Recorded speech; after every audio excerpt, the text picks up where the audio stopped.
আমার এই ভিডিওটা যদি 10K পার করে ফেসবুকে, আমার এই ভিডিওটা যদি 10K পার করে ফেসবুকে, তো আমি যে কোনো একটা কাস্টমারকে যেদিন পার করবে সেদিনই যে কোনো একটা কাস্টমারকে ফ্রি রাইড দেবো।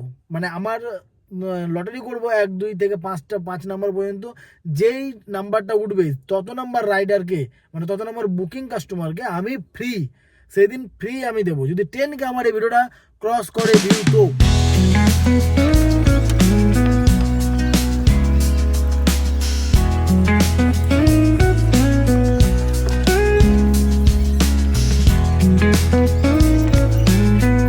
আমরা বন্ধুরা এসে গেছি আমি একটু নতুন ভিডিও নিয়ে তোমাদের সামনে। তো 2026-এর প্রথম সানডে আজকে। ইচ্ছে ছিল না কাজে যাওয়ার, তাই সকাল থেকে কাজে বেরোয়নি। এখন প্রায় বাজে 4:10। তো কাজে যাওয়ার কোনো ইচ্ছে ছিল না আজকে।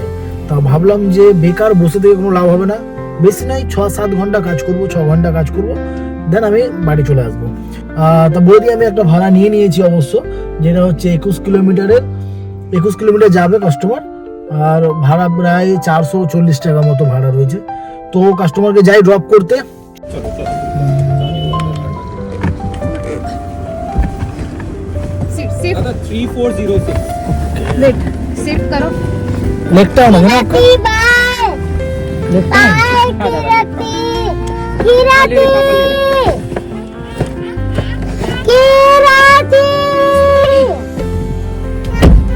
हाँ ले रे गोदी ले रे आजा। मम्मी तो बेटा वो नहीं सुन रहा ना, बार बार इतना शाउटिंग। भैया लॉक कर दिए ना, सब लॉक। फोन तो लिए ना दोनों। हाँ তারপর দেখি আমার গাড়িতে হাওয়া কম আছে, তাই আমি একটু পাম্পে ঢুকে 4টে চাকাতে হাওয়া চেক করে নিলাম। আর একদমই হাওয়া ছিল না, এটা হাওয়া দেওয়ার পর হচ্ছে, দেখতেই পাচ্ছ। তাই হাওয়াটা দিয়ে নেওয়াটা খুব দরকার ছিল, হাওয়াটা দিয়ে নিলাম। রবিবারের দিন রাস্তা ফাঁকা, তাই 1 ঘন্টার মধ্যে কাস্টমারকে ড্রপ করে দিয়েছি। আমি এখন যাচ্ছি নেক্সট কোনো ভাড়ার দিকে। ভাড়া আমার কাছে ঢুকছে, বাট ভালো ভাড়া একটাও পাচ্ছি না। মনের মতো যে একটা ভালো ভাড়া পাবো সেরকম ভাড়া পাচ্ছি না। দেখতে পাচ্ছ ভাড়া ঢুকছে, তো ঠিক মতো একটা ভাড়া পেলে আমি নিয়ে জানাচ্ছি। দেখুন আমি নিয়েছি 4 ঘন্টার রেন্টাল। আর বেকার এদিক ওদিক ঘোরার থেকে 4 ঘন্টার একটা রেন্টাল নিলাম। ভাবছিলাম এদিক ওদিক কী ঘুরবো, 4 ঘন্টায় ঠিকঠাক টাকা দিচ্ছিল। তো আমি 4 ঘন্টা রেন্টালই নিয়েছি। আর আমি কাস্টমারের কাছে এসেও গেছি। কাস্টমার বললো কোনো একটা কাজের জন্য যাবে, সেখান থেকে আবার বাস এখানেই আসবে। তো আমার মনে হলো এটাই বেস্ট হবে ঘোরার থেকে। তো চলো দেখি রেন্টাল কেমন লাগে। না রেন্টাল তো এর আগে করেছি, বাট এরকমটা মানে কাস্টমারের সাথে রেন্টাল খুব কম করি, কারণ অনেক কাস্টমার থাকে তারা 5-6 জায়গায় ঘোরাতে থাকে গাড়িকে। তো ওইসব রেন্টাল করা মানে একদম ভুল ডিসিশন ভাই। তো আজকে নিয়েছি, দেখা যাক কি হয় আমার সাথে, ব্যাড লাক ইয়া গুড লাক। তো তোমরা ভিডিওটা শেয়ার করো, দেখি কাস্টমার আসুক, কোথায় যাই জানাচ্ছি। তো ভাই मैंने तो कर दिया सर को ड्रॉप कामराज पर, सर को आना था यहीं पर। মানে স্যারকে এখানে আসার ছিল, আমি তো ড্রপ করে দিয়েছি স্যারকে। চলো, প্রথমে ভয় পাচ্ছিলাম রেন্টালটা নিয়ে যে কোথায় যাবে না যাবে, একটু টেনশনে ছিলাম। কারণ রেন্টালগুলো হয় এরকম, ধরো হাওড়ার ভেতরে চলে গেল, তো সেখান থেকে তো গাড়ি নিয়ে আসা, ভাই সাহেব গাড়ি চালানো এতটা ডেঞ্জার হয়ে যায় না, মানে কি বলবো। তো একটু ভয় ছিলাম, খুব একটা দূরে নয়, আমার লোকালের মধ্যেই ছিল, প্রিন্স আনোয়ার শাহ রোড, যেটা হচ্ছে সাউথ সিটি মলের কাছাকাছি। তো ওখানেই ছিল, ওখানেই উনি এসেছে, যেহেতু আমার জন্য খুব সুবিধা হয়েছে। এখন আছে আমার 4 ঘন্টা রেন্টাল। আর এখানে আমি গাড়ি লাগিয়ে দিলাম। জিজ্ঞেস করে নিলাম যে এখানে যেহেতু অ্যাপার্টমেন্টের ভেতরে, তো এখানে সবার পার্সোনাল পার্কিং থাকে, তো গাড়ি লাগানো ঠিক হবে কিনা, তাই বলে দিল। বললো ওনার নেই এখন। তো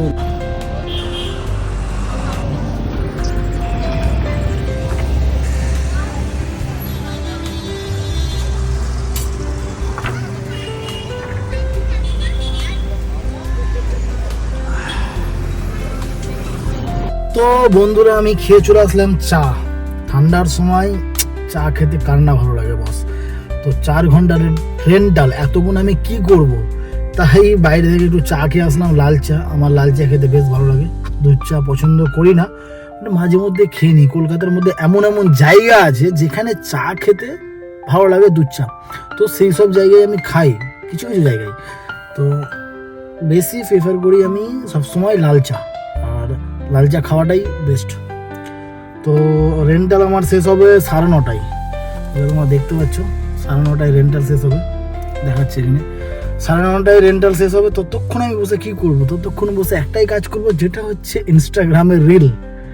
চলো যাই, এখন আমি রিল বানাই। আর তোমরা যারা ইনস্টাগ্রামে রিল দেখো তো আমার বায়োতে যাও, সেখানে ইনস্টাগ্রামের লিঙ্ক দেওয়া রয়েছে, সেখানে যাও, গিয়ে দেখো খুব সুন্দর সুন্দর রিলস, সেখানে গিয়ে ফলো করো, ফেসবুকে ফলো করো, ইউটিউবে যাও, ইউটিউবে গিয়ে সাবস্ক্রাইব করো। ततक्षण जाए मैं रीलटा बनाई।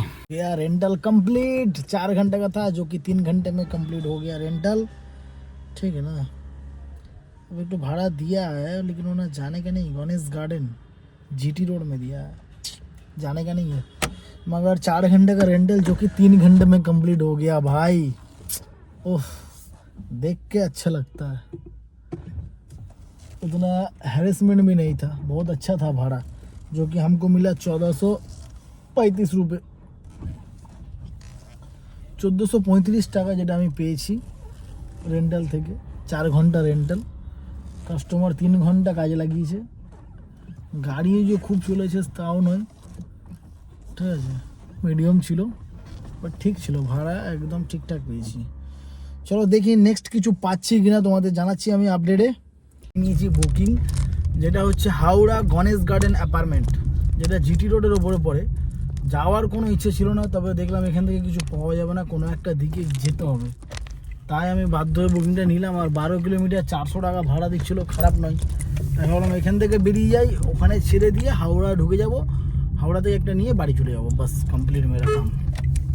तो এখন যাচ্ছি कस्टमर को पिकअप करने के लिए, देखते, लेकिन लग गया बहुत जोर का टॉयलेट भाई, यार टॉयलेट कहीं मिल नहीं रहा, बड़ा समस्या यही मिल गया मेरे को। अभी क्या करे पता नहीं चल रहा हमको, पहले हमको टॉयलेट करना है, चले देखते जाके देख।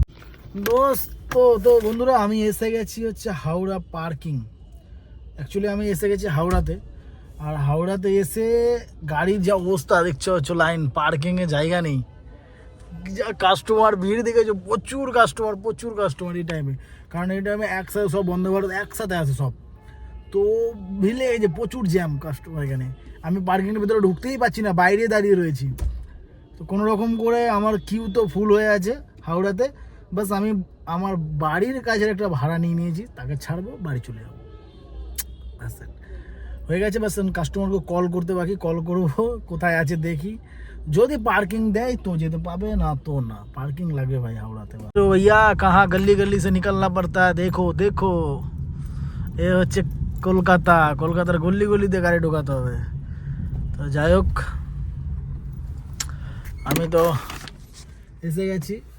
আমার যে রামপুরের কাস্টমারটা ছিল, সে পার্কিং দিতে রাজি হয়নি, তাই তার বুকিংটা ক্যান্সেল করতে বাধ্য হয়েছে। তারপর আমি নেক্সট বুকিং যেটা নিই সেটা হচ্ছে নিউ আলিপুর বুড়ো শিবতলা, খুব কাছেই ছিল কিন্তু ভালো ভাড়া ছিল, মনে হলো পার্কিং উনি দিতে রাজি হয়েছে, নিয়ে এনে ছেড়ে দিলাম, বেশি না, আধ ঘন্টা মতো টাইম লেগেছে, ড্রপ করে দিয়েছি। বন্ধুরা আজকে আমি বেরিয়েছিলাম রবিবারের বাজারে 4টের সময় কাজে, 4টের থেকে 10:30 এখন বাজে। আমি করেছি আজকে হচ্ছে 4টে টিপে আমার কাজ হয়েছে 2560 টাকার কাজ হয়েছে, ঠিক আছে। যেখানে আমি ফার্স্ট বুকিং মারি একটা হচ্ছে আমার পণ্যশ্রী থেকে লেক টাউন ছিল, যেটা আপনার 22 কিলোমিটার প্রায়, তো টাইম লেগেছে 1 ঘন্টা প্রায় কাছাকাছি। তো সেখানে আমাকে বুকিং মানে পে হয়েছে 440 টাকা, ঠিক আছে। তারপর নেক্সট ওখানে গিয়ে আমি একটা বুকিং পাই, যেটা হচ্ছে রেন্টাল ছিল, 4 ঘন্টার রেন্টাল ছিল, বাট কাস্টমারের কাজে লেগেছে মাত্র 2 ঘন্টা 44 মিনিট, ঠিক আছে, 2 ঘন্টা 40 মিনিট কাজে লেগেছে, বাট পেমেন্ট আমাকে পুরোটা 4 ঘন্টারই পাবো। রেন্টালের নিয়ম এটাই, তুমি যদি রেন্টাল ধরো, কাস্টমার যদি রেন্টাল কম লাগে, বাট তুমি পেমেন্টটা পুরোটাই পাবে। তো সেখানে আমার পেমেন্ট হয়েছে 1434 টাকা, আর আমি পেয়েছি 1366 টাকা, যেখানে 2 ঘন্টা 40 মিনিট পেমেন্ট কাস্টমার কাজে লাগিয়েছে, প্লাস গাড়ি চলেছে 38 কিলোমিটার, খুব ভালো ভাড়া ছিল এটা।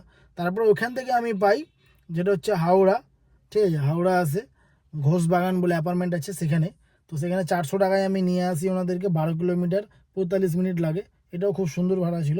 তারপরে হাওড়াতে গিয়ে কিছুক্ষণ বসি, তারপরে বাড়ির কাছের ভাড়া পাই, কিন্তু সেটা ক্যান্সেল হয়, করতে বাধ্য হই। তারপরে যেখান থেকে আমাকে হাওড়া থেকে একটা নিয়ে আসি, সেটা হচ্ছে রায়বাহাদুর রোড, বুড়ো শিবতলা। তো সেইখানে 363 টাকা ভাড়া থাকে, 440 টাকা, মানে পার্কিং নিয়ে পে করেছে উনি। ব্যাস এটাই ছিল কাজ হচ্ছে। দেখা হচ্ছে পরে নেক্সট কোনো ভিডিওতে। আসছি।